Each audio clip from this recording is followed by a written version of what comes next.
Hello guys, कैसे हो आप सभी लोग। आशा करते हैं आप सभी लोग अच्छे होंगे। तो आज हम लोग लूसेंट बुक के वन लाइनर प्रश्नों की सीरीज को करेंगे जो लगातार कई वर्षों से एग्ज़ाम में देखने को मिले हैं। तो दोस्तों, इस वीडियो को आप लोग ज़रूर देखिएगा, बहुत ही मदद मिलेगी आपको। अगर आप किसी भी एग्ज़ाम की तैयारी कर रहे हैं, चाहे वह रेलवे हो, एसएससी, एमटीएस, जो भी एग्ज़ाम होते हैं गवर्नमेंट के, सभी एग्ज़ाम की दृष्टि से काफ़ी महत्वपूर्ण है। ऐसा नहीं है कि सिर्फ कुछ ही लोगों के लिए है, जो भी एग्ज़ाम होंगे उसमें ये क्लास आपको ज़रूर हेल्प करेगी। तो दोस्तों, वीडियो को स्किप बिल्कुल ना करिएगा, बहुत ही महत्वपूर्ण क्लास होने वाली है आपकी। वीडियो अंत तक देखिएगा, अच्छा लगे तो लाइक शेयर सब्सक्राइब ज़रूर करिएगा। तो चलिए शुरू करते हैं बिना टाइम वेस्ट किए। हम अपना आज का पहला क्वेश्चन है, बंगाल टाइगर को किस वर्ष भारत का राष्ट्रीय पशु स्वीकार किया गया था। तो जो बंगाल टाइगर है उसको 1972 में 1972 में भारत का राष्ट्रीय पशु स्वीकार किया गया था। सेकंड है, भारत के कितने राज्यों की सीमा सिक्किम से जुड़ी है। भारत का एक राज्य है जिसकी सीमा सिक्किम से जुड़ी है, वो कौन सा राज्य है आपका। तो आपका पश्चिम बंगाल है, जो भारत का एक राज्य है जिसकी सीमा किससे जुड़ी है, सिक्किम से जुड़ी है। अगला देखते हैं, भारत में वन संरक्षण अधिनियम किस वर्ष पारित किया गया था। तो 1980 ईस्वी में आपका भारत में वन संरक्षण अधिनियम पारित किया गया था। अगला है, तिब्बत, भारत और बांग्लादेश से होकर बहने वाली नदी कौन सी है। तो जो ब्रह्मपुत्र नदी है वह आपकी तिब्बत, भारत और बांग्लादेश से होकर निकलती है, बहती है। अगला है, द रूल ब्रेकर्स नामक पुस्तक के लेखक कौन है। तो प्रीति सेनॉय। क्या नाम है, प्रीति सेनॉय। ये द रूल ब्रेकर्स नामक पुस्तक के लेखक हैं।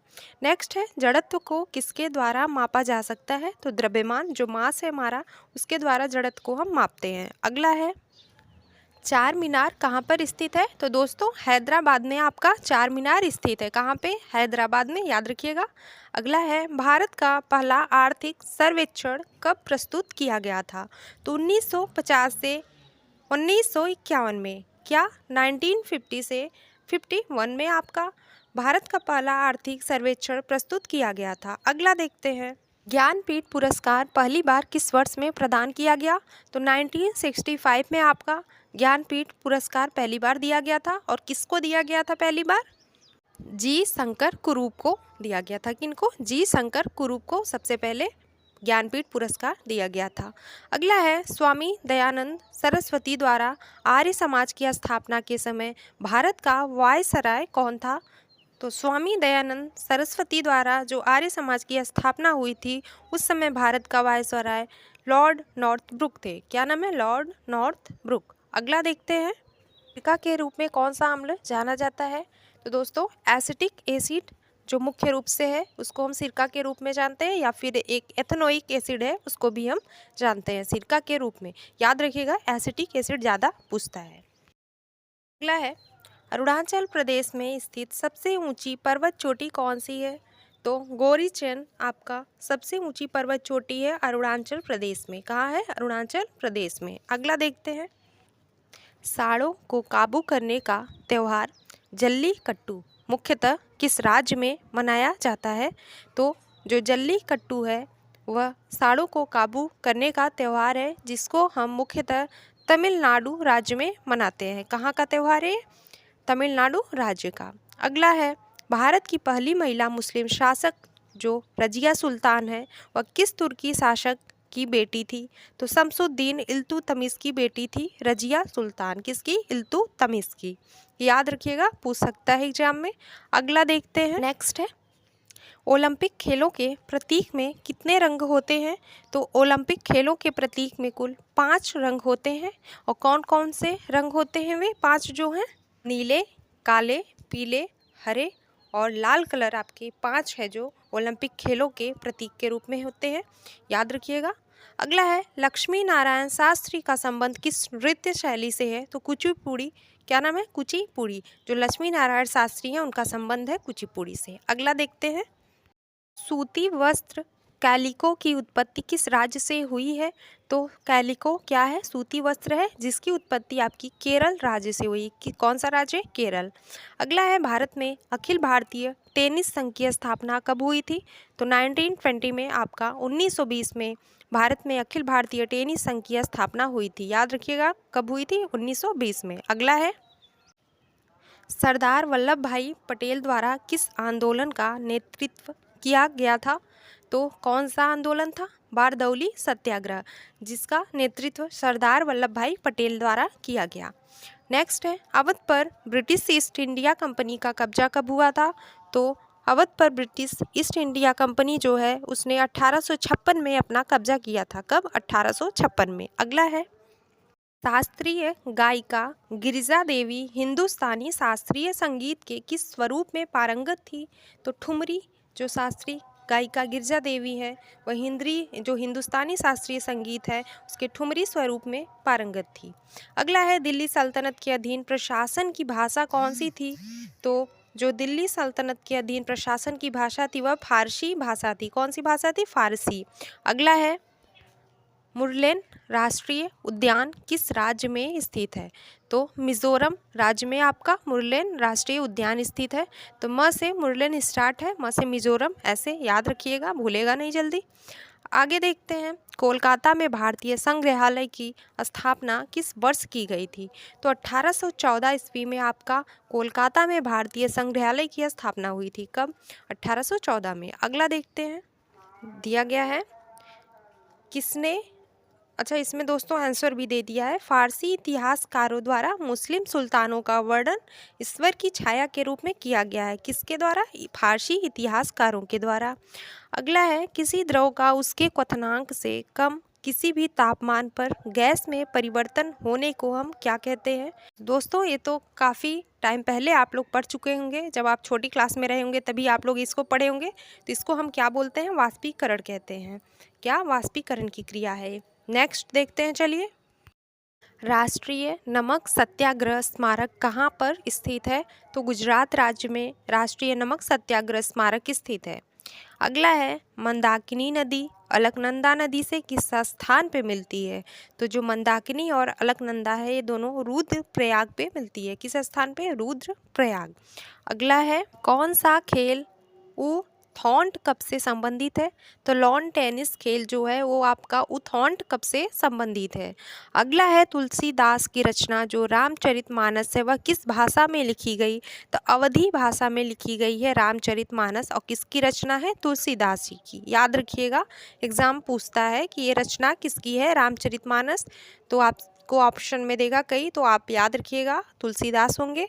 चलिए नेक्स्ट देखते हैं, मुगल बादशाह अकबर की मृत्यु किस वर्ष में हुई थी? तो 1605 ईस्वी में मुगल बादशाह जो अकबर है उनकी मृत्यु हुई थी। कब? 1605 में। अगला है, श्रीलंका की सबसे लंबी नदी कौन सी है? तो महावेली गंगा श्रीलंका की सबसे लंबी नदी है, याद रखिएगा। अगला क्वेश्चन है हमारा, दिल्ली में लाल किला किसने बनवाया था? तो शाहजहां जो है उन्होंने दिल्ली में लाल किला बनवाया था। ये क्वेश्चन आपको पहले से आता होगा, इसका आंसर आपको। चलिए आगे देखते हैं, किस फसल के उत्पादन के लिए प्रति हेक्टेयर अधिकतम पानी की आवश्यकता होती है? तो गन्ना जो है उसकी फसल के उत्पादन में प्रति हेक्टेयर अधिकतम पानी की आवश्यकता होती है हमको। आगे देखते हैं, चलिए। लॉर्ड रिपन द्वारा हंटर कमीशन की नियुक्ति किस वर्ष की गई थी? तो 1882 में। कब किया गया था? 1882 ईस्वी में लॉर्ड रिपन द्वारा हंटर कमीशन की नियुक्ति हुई थी। ये याद रखिएगा, एग्जाम में आया है कई बार इसको दोस्तों, इम्पॉर्टेंट है, ये मार्क करिएगा। चलिए आगे देखते हैं, हृदय के एक चक्र में मछली के हृदय से रक्त कितनी बार गुजरता है? तो हृदय के एक चक्र में मछली के हृदय से रक्त एक बार गुजरता है। कितनी बार? एक बार ही गुजरता है। आगे देखते हैं, भारतीय दंड संहिता की किस धारा के तहत ताक झांक एक अपराध है? तो धारा 354 के जो सी है, 354 धारा सी, उसके तहत जो भारतीय दंड संहिता है उसमें ताक झांक करना एक अपराध माना गया है। आगे है, भारत के सर्वोच्च नागरिक सम्मान भारत रत्न से सम्मानित होने वाले पहले संगीतकार कौन थे? तो MS सुब्बुलक्ष्मी। क्या नाम है? MS सुब्बुलक्ष्मी, जो भारत के सर्वोच्च नागरिक सम्मान है भारत रत्न से सम्मानित होने वाले पहले संगीतकार थे। आगे देखते हैं। ताशकंद में भारतीय कम्युनिस्ट पार्टी की स्थापना किस वर्ष हुई थी? तो 1920 में जो ताशकंद में भारतीय कम्युनिस्ट पार्टी है उसकी स्थापना हुई थी 1920 में। नेक्स्ट, 1951 में पहले एशियाई खेलों की मेज़बानी किस राष्ट्र ने की थी? तो भारत ने 1951 में पहले एशियाई खेलों की मेज़बानी किया था। किसने? भारत देश ने। आगे है, कश्मीर के पुरुषों और महिलाओं द्वारा पहनी जाने वाली पारंपरिक पोशाक, उसको हम क्या कहते हैं? तो उसे फेरन कहते हैं। जो कश्मीर के पुरुष और महिला हैं उसको पहनती हैं, तो उनका पारंपरिक पोशाक क्या है? फेरन। अगला है, 1757 में प्लासी का युद्ध किसने जीता था? तो ब्रिटिश ईस्ट इंडिया कंपनी ने 1757 में जो प्लासी का युद्ध हुआ था उसको जीता था ब्रिटिश ईस्ट इंडिया कंपनी ने। नेक्स्ट है, इंडक्शन मोटर का आविष्कार किसके द्वारा किया गया था? तो निकोला टेस्ला। क्या नाम है? निकोला टेस्ला, जिन्होंने इंडक्शन मोटर का आविष्कार किया था। आगे 1870 में भारतीय लोक सेवा के पहले भारतीय सदस्य कौन बने थे? तो सत्येंद्र नाथ टैगोर, जो 1870 में भारतीय लोक सेवा के पहले भारतीय सदस्य बने थे। आगे देखते हैं। भूकंप को पहचानने और उन्हें रिकॉर्ड करने के लिए किस उपकरण का उपयोग किया जाता है? तो सिस्मोग्राफ नामक उपकरण का प्रयोग हम भूकंप को पहचानने या उनके रिकॉर्ड करने के लिए हम करते हैं सिस्मोग्राफ का उपयोग। कौन सा उपकरण है? याद रखिएगा, कई बार पूछा है, सिस्मोग्राफ है। आगे, भारत के किस राज्य में 12 वर्षों में एक बार मनाया जाने वाला त्यौहार महामघम मनाया जाता है? तो तमिलनाडु राज्य का एक जो त्यौहार है महामघम, वह 12 वर्षों के बाद एक बार मनाया जाता है, 12 वर्षों में। किस राज्य में है? तमिलनाडु में। नेक्स्ट है, पानीपत की तीसरी लड़ाई कब लड़ी गई थी? तो 14 जनवरी 1761 को आपका पानीपत का जो तृतीय युद्ध था वह लड़ा गया था। नेक्स्ट है, भारत की जनसंख्या इतिहास में किस वर्ष को महान विभाजक वर्ष के नाम से जाना जाता है? तो 1921 को जो भारत की जनसंख्या इतिहास है उसमें महान विभाजक वर्ष माना गया है। किसको? 1921 को। अगला है, महापरिनिर्वाण से पहले बुद्ध ने अपना अंतिम उपदेश कहाँ दिया था? तो वैशाली में जो महात्मा बुद्ध हैं उन्होंने अपना अंतिम उपदेश दिया था महानिर्वाण से पहले। आगे है, ब्रिटिश शासन के दौरान किसने रैयतवाड़ी व्यवस्था की शुरुआत की थी? तो कैप्टन अलेक्जेंडर रीड ने। किसने? कैप्टन अलेक्जेंडर रीड ने रैयतवाड़ी व्यवस्था की शुरुआत की थी ब्रिटिश शासन के दौरान। तो दोस्तों, आज की क्लास हम लोग यहीं पे एंड करते हैं। आपको आज की क्लास कैसी लगी? अगर अच्छी लगी हो तो कमेंट बॉक्स में हमें ज़रूर बताएं। कल आपसे मिलते हैं पार्ट 2 में। आज हमने 50 क्वेश्चंस किया, कल भी 50 क्वेश्चंस करेंगे। 200 क्वेश्चंस हम लोग कंप्लीट करेंगे। 3-4 वीडियो भले ही लगे, लेकिन दोस्तों अच्छी इंपॉर्टेंट क्लासेस हैं, आप लोग इसको ज़रूर देखिएगा। तो दोस्तों, वीडियो अच्छी लगे तो लाइक ज़रूर करें। तो चलिए मिलते हैं नेक्स्ट वीडियो में। धन्यवाद।